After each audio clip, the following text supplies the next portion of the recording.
This channel does not promote any violent, harmful, or illegal activities. All content provided by this channel is meant for an educational purpose only. নমস্কার, দেখছেন টিভি9 বাংলা। আপনাদের সঙ্গে রয়েছি আমি শুভজিৎ মিত্র। 26-এর বিধানসভা ভোটের আগে এবার তৃণমূলের শেষ 21শে জুলাই সমাবেশ। ধর্মতলায় জোর কদমে চলছে মঞ্চ বাঁধার কাজ। আপনাদেরকে সেই ছবি আমরা দেখাচ্ছি। প্রস্তুতি খতিয়ে দেখলেন পুলিশ কমিশনার। মূল সমাবেশের জন্য যে 3টি মঞ্চ প্রস্তুত করা হয়েছে তা এবার আকারে অনেকটাই বড়। শীর্ষ নেতা, অভ্যাগত, আমন্ত্রিত নেতাদেরকে নিয়ে প্রায় 600 জন বসতে পারবেন এমনভাবেই মঞ্চ তৈরি করা হয়েছে।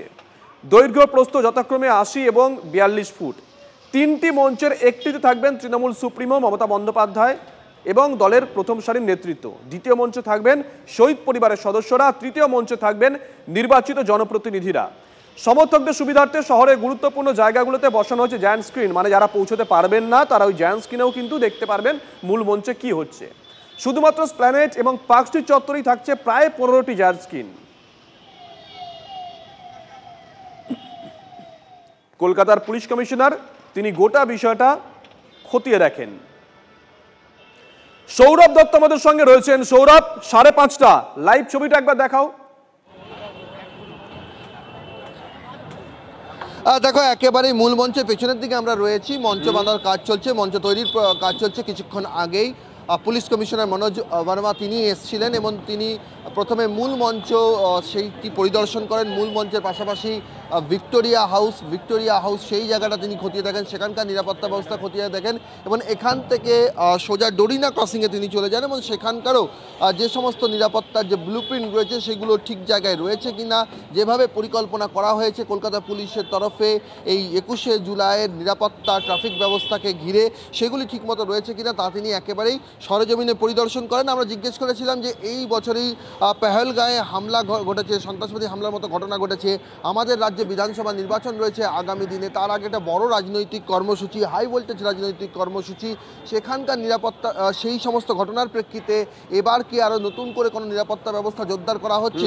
তিনি জানিয়েছেন যে এটা একদিনের প্রস্তুতি নয়, এই 21শে জুলাইয়ের প্রস্তুতি বহুদিন ধরে হয় এবং সবকটি বিষয়কে মাথায় রেখেই এবারের নিরাপত্তা ব্যবস্থা সাজানো হয়েছে। সৌরভ, সঙ্গে থাকো। তুমি যে কথা বলছিলে কলকাতা সিপি কি জানিয়েছেন একবার শোনাই দর্শকদের। মহামান্য আদালত গতকাল যে অর্ডার দিয়েছে সেটা কিভাবে ইমপ্লিমেন্ট হবে, কি কি পয়েন্ট আছে আর কিভাবে ওটা পালন করা হবে, কিভাবে আমরা এনশিওর করব যাতে সব কিছু স্মুথ থাকে, অ্যাট দ্য সেম টাইম মহামান্য আদালতের যে অর্ডার আছে সেটাও কমপ্লাই হয়। তো তার জন্য আমরা স্পেসিফিক ডিসকাশন করে স্পেসিফিক ইনস্ট্রাকশনস দেওয়া হয়েছে। আমরা আশা রাখছি সব কিছু ঠিক থাকবে অ্যান্ড অনারেবল কোর্টে যে অর্ডার হয়েছে সেটা কমপ্লাই করা হবে। ম্যান পাওয়ার থেকে শুরু করে নজরদারি রাখবো, এক্সট্রা ম্যান পাওয়ার দেবো, প্লাস আরও অনেক পদক্ষেপ আমরা বলেছি। ইন স্পাইট অফ দ্যাট যদি কারো কোনো অসুবিধা হয় তো আমাদের হেল্পলাইন নাম্বার আমরা দিচ্ছি সবাইকে। ইন কেস অফ এনি কোনো রকম কোনো অসুবিধা যদি কারো হয় তো ওই হেল্পলাইন নাম্বারে যদি কেউ যদি কন্ট্যাক্ট করে দেন নিশ্চয়ই আমরা ফার্দার হেল্প করে দেব। আমরা সেইভাবে আমরা প্রস্তুতি নিচ্ছি অ্যান্ড আমরা আশা করছি ঠিকই থাকবে সব। সৌরভ, যেহেতু তুমি স্পটে আছো, একটা বিষয় তোমার কাছ থেকে জানতে চাইবো, মঞ্চ বিন্যাসে কোনো পরিবর্তন দেখছো অন্যান্য বার থেকে? দেখো, সেভাবে কোনো পরিবর্তন কিন্তু দেখা যাচ্ছে না, কারণ তুমি দেখো যে এখানে যে মূল মঞ্চের পাশে যে র্যাম্প, সেই র্যাম্প রয়েছে, র্যাম্পের পাশে ওদিকে যে মূল আরেকটি মঞ্চ করা হয় যেখানে সংবাদ মাধ্যমের বসার জন্য করা হয়। আমি মঞ্চটা একটু ঘুরে দেখাবো তোমাকে। এবং সেখানে যে আয়তন কোথাও ছোটোখাটো করা হয়েছে তা নয়, তবে মঞ্চের পাশ দিয়ে যেভাবে গাড়ি চলাচলের ব্যবস্থা এখনও পর্যন্ত রাখা রয়েছে, কারণ কলকাতা হাইকোর্টের নির্দেশ রয়েছে 21শে জুলাই যাতে কোনোভাবেই যানজট না হয়, আর সেই কথা মাথায় রেখে সেই বিষয়গুলি কিন্তু এখনও পর্যন্ত যানজট কিন্তু সচল রয়েছে এবং মূল মঞ্চের সামনে দিয়েও সেখান দিয়ে কিন্তু এই মুহূর্তে অন্তত যান চলাচল করছে। তবে যেদিন সমাবেশের দিন এখানটা পুরোপুরিভাবে এই সমাবেশ স্থল যেটা, সেটা সেই সমাবেশের স্থলের এখানটা সমাবেশের কাজকর্মের জন্য, কর্মসূচির জন্য সেখানটা অবরুদ্ধ হয়ে যায় এবং তার যে পারিপার্শ্বিক যে রাস্তা সেগুলোর ওপরেও কিন্তু প্রভাব পড়ে। এবারে কিন্তু যে মূল যে মঞ্চ তার কিন্তু যে পরিস্থিতি, তুমি যেটা প্রশ্নটা করেছিলে যে কোথাও কোনো বদল রয়েছে কিনা, সেভাবে কিন্তু কোনো রকম কোনো বদল কিন্তু সেভাবে অন্তত খালি চোখে এখনো পর্যন্ত চোখে পড়ছে না। তুমি দেখতে পাচ্ছ যে মূল মঞ্চের সামনের দিকে যেখানে মুখ্যমন্ত্রী বক্তৃতা করেন, সামনের দিকে যেমন ডাস্টটা বাড়ানো থাকে, তুমি এখানে এসে কভার করেছো, প্রতি বছরই তুমি কভার করো। এখানেও দেখো সংবাদ সংবাদ মাধ্যমের যে বসার জায়গা সেটিও পর্যন্ত করা হয়েছে। ফলে এখনো পর্যন্ত যান চলাচলের রাস্তা খোলা রয়েছে, কিন্তু সমাবেশের যে মঞ্চ সেই মঞ্চের যে প্রস্তুতি মোটের উপর গত বছরের মতোই রয়েছে, অন্তত খালি চোখে যা দেখা ধরা পড়ছে। ধন্যবাদ সৌরভ। দেখুন, যে কোনো রাজনৈতিক কর্মসূচির আগে শাসক বিরোধী একটা তরজা হয়। 21শে জুলাইয়ের মতন একটা কর্মসূচি তরজা হবে না, হতেই পারে না। কোন পক্ষ কি বলেছেন শোনাই একবার। শহীদ দিবস পালন করতে হতো না যদি সিপিএম 1993 21শে জুলাই গুলিটা না চালাতো। তাহলে সিপিএমকে ধরা উচিত, তুমি ভাই 93 21শে জুলাই গুলিটা চালিয়েছিলে কেন? এই কথাগুলো কোনো অর্থ হয় না। আসলে বিরোধীরা এতটাই রাজনৈতিক দেউলিয়া যে ওদের মিটিংয়ে তো 20-25,000 বেশি লোক হয় না। উল্টো দিকে মমতা ব্যানার্জির সভায় যদি 70-80 লক্ষ লোক থাকে, ওইটা দেখেই তো বিরোধীদের হৃৎকম্প হয়ে যাবে। তাই জন্য যাতে সভা বানচাল করা যায়, তাই জন্য কোর্টের শরণাপন্ন হয়েছে এই রাজনৈতিক অতৃপ্ত প্রেতাত্মারা। কাকচিল শকুন তো এমনি এমনি হয়ে যায়নি, শূন্য হতে হতে এরা মহাশূন্যে পৌঁছে যাবে। এরা শুধু কোর্টকে আশ্রয় করে বেঁচে থাকতে চাইছে, এরা মানুষকে আশ্রয় করছে না। মমতা ব্যানার্জি 21শে জুলাইকে তার রাজনৈতিক হাতিয়ার করেছেন। যে 21শে জুলাই শহীদ হবার ঘটনার দিন মমতা ব্যানার্জি বাংলার নেত্রী ছিলেন, সেই মমতা ব্যানার্জি সেই কংগ্রেসের শহীদদের ভাঙিয়ে ক্ষমতায় তো এসেছেনই। সেই দিনের শহীদরা কংগ্রেস দলকে বাংলায় শক্তিশালী করে রক্ষা করবার জন্য শহীদ হয়েছিল, আর সেই দলকে খতম করে শহীদদেরকে তিনি ডবল করে বলি দিলেন। যারা যারা অভিযুক্ত অফিসার সকলে মমতা ব্যানার্জি সরকার বলে পুরস্কৃত হয়েছে, প্রাইজ পেয়েছেন। কেউ এমএলএ হয়েছেন, কেউ মন্ত্রী হয়েছেন, কেউ শান্তি হয়েছেন। কারো সাজা হয়নি, কারো শাস্তি হয়নি। মমতা ব্যানার্জি প্রতিশ্রুতি ভঙ্গকারী একজন মুখ্যমন্ত্রী। দেখুন, মাঝে আর একটা দিন, আর তারপরেই 21শে সমাবেশ। উত্তরবঙ্গ থেকে ইতিমধ্যেই কলকাতায় এসে পৌঁছেছেন তৃণমূলের বহু কর্মী সমর্থক। আপাতত তাদের অনেকেই চলে যাচ্ছেন দীঘায় জগন্নাথ মন্দির দেখতে। দীঘা থেকে ফিরে তারা যোগ দেবেন 21শে জুলাইয়ের এই কর্মসূচিতে। প্রস্তুতি খতিয়ে দেখলো TV9 বাংলা। শহীদ স্মরণে তৃণমূলের ধর্মতলা চলক 21শে জুলাই। আর সেই 21শে জুলাইকে ঘিরে ইতিমধ্যেই জেলা থেকে তৃণমূল কর্মী সমর্থকরা আসতে শুরু করেছেন।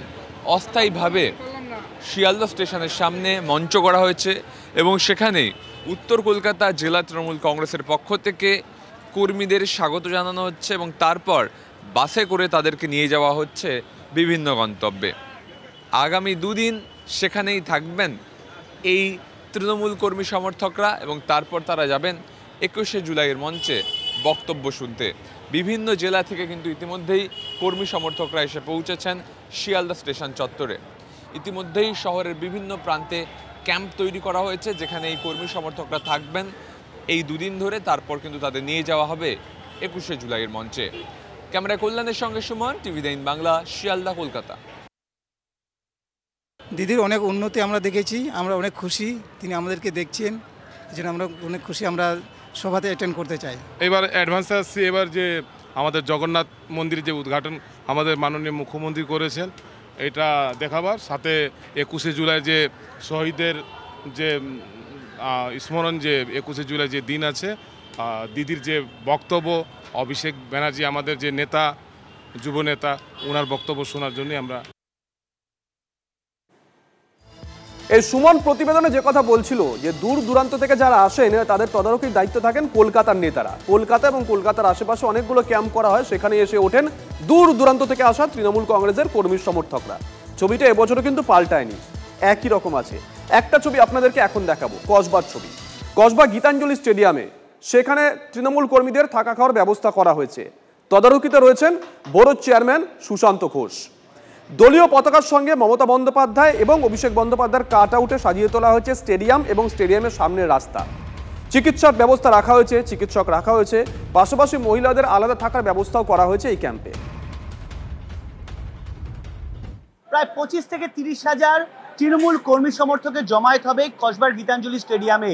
আর সেই মতো খাবারের প্রস্তুতি চলছে, আর খাবার মানেই ডিম।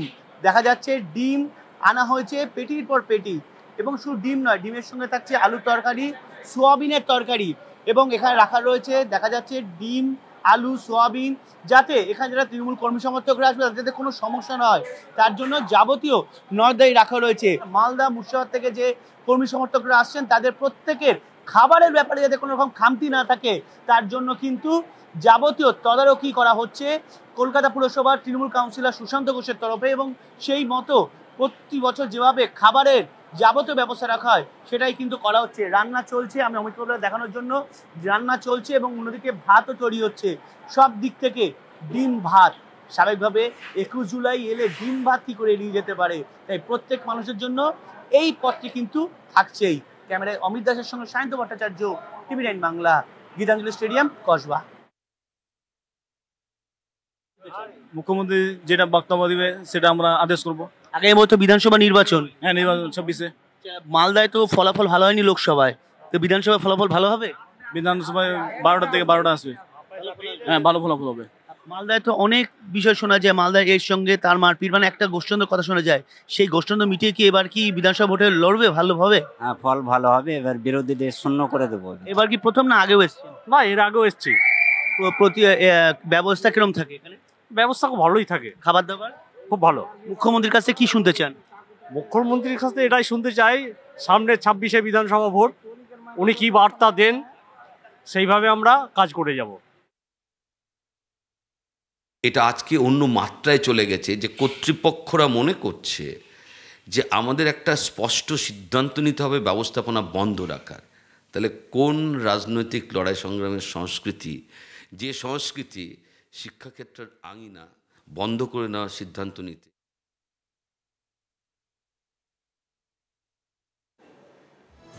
আরো একটা খবর অত্যন্ত তাৎপর্যপূর্ণ। 21শে জুলাই যানজটের আশঙ্কা, সেই জন্য ওই দিন কলকাতার অন্তত 10টি বেসরকারি স্কুলে ছুটি ঘোষণা করা হয়েছে। পড়ুয়াদের হয়রানি রুখতে সিদ্ধান্ত, এমনটাই জানাচ্ছে কর্তৃপক্ষ। কিন্তু ইতিমধ্যেই এই সিদ্ধান্তের নেপথ্যে একটা বিতর্ক দানা বেঁধেছে। Don Bosco, Calcutta girls, saint James school, DPS megacity, DPS Ruby park, এই স্কুলে পঠন পাঠন বন্ধ থাকবে। অন্যদিকে বিএসএস স্কুল, লা মার্টিনিয়ার, এই স্কুলগুলো অবশ্য পঠন পাঠন চালু রাখবে অনলাইনে। ক্লাস বাতিল করা হচ্ছে সাউথ পয়েন্ট স্কুলেও। রাজনৈতিক কর্মসূচির প্রভাব কেন শিক্ষা প্রতিষ্ঠানে পড়বে, প্রশ্ন তুলছে শিক্ষা মহল। স্কুলের পঠন পাঠন আমরা কখনোই বলিনি বন্ধ রাখতে, এগুলো স্কুল কর্তৃপক্ষের নিজস্ব সিদ্ধান্ত। কোনো স্কুল কর্তৃপক্ষ যদি নিজস্ব সিদ্ধান্ত নেন, প্রাইভেট স্কুল, সেক্ষেত্রে তো আমরা কিছু করতে পারি না। কিন্তু আমরা এইটুকু বলতে পারি যে সকাল থেকে রাস্তাঘাট সচল থাকবে, পুলিশ নিশ্চয়ই সচেষ্ট থাকবে, কিন্তু দুপুর 11টার পরে নিশ্চিতভাবে 12টা থেকে মিটিং, 10:30 11টার পর থেকে যে পরিমাণ মানুষ কলকাতায় আসবে তাতে ট্রাফিকে একটু সমস্যা হয় ঠিকই। তার জন্য আমরা তো মার্জনা চেয়ে নিচ্ছি। একটা দিন মানুষকে একটু কষ্ট পেতে হয় ঠিকই, এটা তো কিছু করার নেই। মানুষ যদি শ্রদ্ধা নিবেদন করতে আসেন, মানুষের এই অধিকারকে আপনি আটকাবেন কি করে?